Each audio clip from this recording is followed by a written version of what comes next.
All right, we are here together celebrating a beautiful, fun, really awesome day that we have so many reasons to rejoice. This is the book launch for the fourth in the series of Sacred Hearts Rising, Courage Under Fire on the subtitle in this one. Brenda, hats off to you for having the fortitude and the will and the desire and the love to be able to help all these beautiful women bring their stories to the world in the way that you have. So Well, thank you. Welcome, Jennifer and Cathy. We're really happy to have you here. And we'd like to talk about your journey in writing your chapters and contributing to this fabulous book series. So we'll start with you, Jennifer. The name of your title was Through Heartache Comes Strength. Is that correct? Let's talk about that. Tell what the story behind this story is. This one, I chose to talk about grief and how grief has impacted my life, but also given me a different perspective on how I live my life today. I've had many different types of grief, of course, and grief is it's a tough topic to talk about because people really tread lightly on that subject. Not everybody is open to talking about grief, and everybody experiences grief in their own way. But I wanted to share how the different experiences of grief that I went throughout my life. I'm in my early 40s, but I have experienced so much grief in my life that it could have taken me in two different directions, and it's taken me on the lighter path. For years, I lived in a dark place because of the grief that was consuming my energy. I was allowing it to, and I had to make that conscious choice of, am I going to dwell in this and live like this forever, or am I going to change something and have a different outlook on, what these things that I've went through in my life. And a lot of times too, and I touch on it in my chapter, is a lot of people think of grief as just losing someone physically, but as you'll read in my chapter, it's much more than that. It's not just about the physical loss of life. I'm gonna allow you guys to read that for yourself. I'm not gonna give too much away, but that's really what it is, and it has given me an outlook of live every day in the present moment, because if we live in the past, it just messes us up. If we live in the future, we don't know what's going to happen. But the amount of loss that I've had in all forms has given me that perspective of to look at it like, live now, be the best you can be, spend the time with your loved ones, and have no regrets. Really, that's what it is. I have had losses in, my grandparents where they're older, and then also family members where it's tragic and sudden. And I remember going to my hometown, and I used to think I had a lot of time with my siblings, not so much with my grandparents. So I'd spend more time with my grandparents thinking, I have a lifetime ahead of me with my siblings. That's not the case. Anything could happen at any given moment. So that was one of the biggest life lessons, that I had to look at it in a different way for me personally, myself. So now I teach that to, my children as well. Really just live in the moment. Be present in the moment. Give it your best. We're human. We all make mistakes, and all of that. But if you can design your own day and really just make it the best, why wouldn't you? Grief is such a something that is part of all of our lives. There's grief that's going to hit us in so many ways. And recently went through kind of a really dark period in my life too. And I found myself just constantly grieving. And somebody said to me, grief is here, acknowledge it, treat it like a friend. How do you treat friends? You don't beat friends up because go along with your standard of life or whatever, or maybe said something. But when I started to just embrace grief as a friend, it changed it, because I know how I treat my friends. Yeah. And we have to acknowledge there will be periods in our lives, there is grief, no matter, we can't escape it, even if it's just something that comes back in our face, and here it is again. And acknowledging it and loving yourself through the process is so vital. Thank you for beautiful sharing. Yeah, it was really touching when I was writing my chapter and I was corresponding back and forth with the editor. The message that she sent to me was very heartwarming, and it touched me. And I was like, I knew in that moment that, because I was kind of tossed a little bit on which direction I wanted to go with this last chapter, because I had a few different things in mind, but I was led down this path. And the message that she shared with me that touched her personally was, I knew I had chose the right subject topic to talk about in my experience, because it was beautiful of what she said. Like, yeah. It was awesome. Very cool. Well, in the support that we get from those that have walked that journey too, it really it strengthens us, and so then as we gain our strength and we stand up and shine by even sharing a chapter in a book like this, makes all the difference in the world. Thank you. Well, and that's where, I mean, that's why we do, and we share what we're sharing is in hopes of giving that other person that's reading that little light bulb moment, or that little glimmer of hope, or that, that piece that touches their heart in their own personal way. Because we all have different stories, but there's some similarity in, a lot of us, not everybody, but a lot of us, we walk a lot of similar paths in our life. And you could be standing beside the person next to you in the grocery store, and they could have went through something you did and you would never know. But that was one of the biggest things of why I shared what I did, is because a lot of times I didn't know where to go or who to talk to about certain things. And if somebody's reading my chapter, then I can, maybe help them, give them that little piece of feeling warmth, and they're not alone. Right. And support. Yeah. Beautiful. How about for you, Cathy? Your chapter was called The Long Road Back to Me. Yes. So I don't know how much we're supposed to say about the story, but it's basically when I was a young woman, girl, maybe still, and leaving an abusive relationship. And the reason I wanted to share the story was, one, for my own healing, because I feel like just writing the story, even if it never got published, just writing it was healing for me. And also I wanted women and men to recognize that abuse isn't always just physical.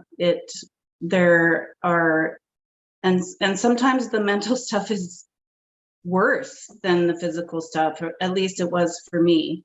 There's many different kinds of abuse, and I shared a few different examples in my story so that hopefully someone might recognize that maybe they could be in an abusive relationship or one that's heading towards one, and just to be aware of some of the signs. And then also, one of the main things that I wanted to get across was, you're not going to, I mean, maybe you will and you'll be lucky, but you're not going to heal immediately after this relationship is over. It does take time, and I think you need to really explore different avenues of healing, because not everything works for everyone, and sometimes they just pile on. Like, maybe you read a book that helps you heal a little bit, maybe you talk to a friend that helps you heal a little bit, and they all just sort of pile on each other until you start feeling better. You become yourself again. Makes more sense, doesn't it? Yeah. Yes. Yeah. Yeah. Well, it's a constant journey to finding yourself. Mhm. If we get lax in it, sometimes we can fall back and go completely the other way. And so Definitely. it's a constant diligence to be really aware of where we are, Mhm. and realizing that so much of life comes our way and different things may be unexpected that can knock us completely down. It's what we do with it when we recognize that, I'm right back in that zone again. I don't want to be here, and Right. picking ourselves back up, but also in tapping into those that we know that love and trust us and will support us, and not trying to do it all by ourselves and be isolated. So there's just so many words to put into all of that to make our hearts really shine and do well. Right. You really hit on something there, is that you can't do it alone. And I've been the type of person that has felt, no, I can do it. I can do it. I don't need people's help. Me too. But it's not true. You do need people to help you along in life. One thing that I have seen with the actual process of writing is amazing because we have to use different parts of our brains. We have to use different senses, and the actual art or the actual writing, and it may be totally imperfect in the first few drafts of the writing, but that in itself puts things in such a different perspective and really helps us to go deeper, because we have to figure out how to put those words on paper. It's way different than speaking it, but then going that extra step and sharing it in a book that gets launched out into the world. And for me, it constantly feels like it just releases the issue. It just releases the pain, because and I think it's part of the courage and the strength that comes from being brave enough to let that message go out to the world, and being authentic and vulnerable and raw, and sharing the stories that can maybe even help just one person. Yeah. And that's what it takes. Yeah. Yes. And if it sparks conversation, if any of these stories spark conversation and open ourselves up to other people, then it's worth it. So worth it. Wow. Yeah. Beautiful. So Brenda, in the journey of bringing this, not only all the books that you've written yourself, but these books, a 4-part series, Sacred Hearts Rising. This is the last of the 4 of the series. So what inspired you to bring this series to the world, and what's next? 2 questions, actually. 2 questions. Wow. Well, what inspired me to bring the Sacred Hearts to the world was my own journey. And like Jennifer says, there's loss, and we all suffer loss, and we're all going to go through that gamut. And you can either stay down or you can rise above. And like Cathy's journey about abuse, I've been there, and you can either stay there or you can rise above. So I think, rising above is probably the best way to do it, and sharing the stories and helping other women realize that, their stories matter. Their stories matter to the world, because we don't talk. We're a society of yak, yak, yak, yak, yak, but we don't talk. We don't talk about subjects. We don't talk about death. We don't talk about grief. We don't talk about abuse. We just don't talk. And if we don't talk, we can't fix it. We can't, and I'm not saying you can fix things, but you can deal with things better when you talk about people who have gone through the same thing that you have, people who have similar experiences. You can rise above it. And that's what I wanted Sacred Hearts to do. I wanted Sacred Hearts to be able to help people share their stories and rise above, so that other people who are still stuck can find that nugget in somebody else's story and go, she can do it. I can do it. And that's the big thing. If she can do it, I can do it. If he can do it, I can do it. So what's next after this? I really don't know. I know, knowing you, you will find something to be next. Well, and realistically, I'm working on a genealogy book on our family history, but I'm not just writing that, so-and-so was born and died, and they had these children, I'm actually researching to the depth of getting to actually know those people back in 1800 and back in the 1700s and the era they lived in and how people died and why they died and all of that. So the book is actually called Getting to Know You. And it literally is getting to know our forefathers and recognizing patterns. Because each generation, we all think that, we're going to be better than the last generation. No, you're not. Because each generation, the same things seem to travel through the generations. And I find that absolutely fascinating. Like my dad was a farmer. Well, back in 1600, so was this guy a farmer, and it just became a farmer throughout life, and the same thing. And diseases, how people died. I love it when you can go to a gravestone and find out how people died, or in Scotland, they actually list how people died because they had such an epidemic of bronchitis that happened. So that's probably going to be the biggest journey that I'm going to be going on next, is just more diving into stories and me learning and growing from their stories, their traumatic events. It's absolutely amazing. When you study history, it's fascinating. And how we keep repeating things. And there's a series on TV, PBS, that's called Finding Your Roots. I don't know if you've ever seen that. Wow. And wow, when you listen to those stories, you watch, modern day people like us really dive into where their roots were, and even just their grandparents. They didn't know where their grandparents came from. They didn't know any of it because we, like you say, we don't talk. We don't share. Where do we know? The really important things of life. We're not diving at, hi, how are you, and what's going on? It's not the deeper, how are you truly? Well, and there are events that are secular, like abuse doesn't just happen in our lifetime. No. Abuse happened generations ago, and it's brought forward. It's always brought forward. It's always brought forward. So this person abused this person learned how to be abused, and then it goes on and on and on. So, in recognizing patterns in families is important to be able to stop it for the future generations. Sharing stories like Cathy's story about abuse. Well, I'll say her husband may have learned that from somebody else in his family.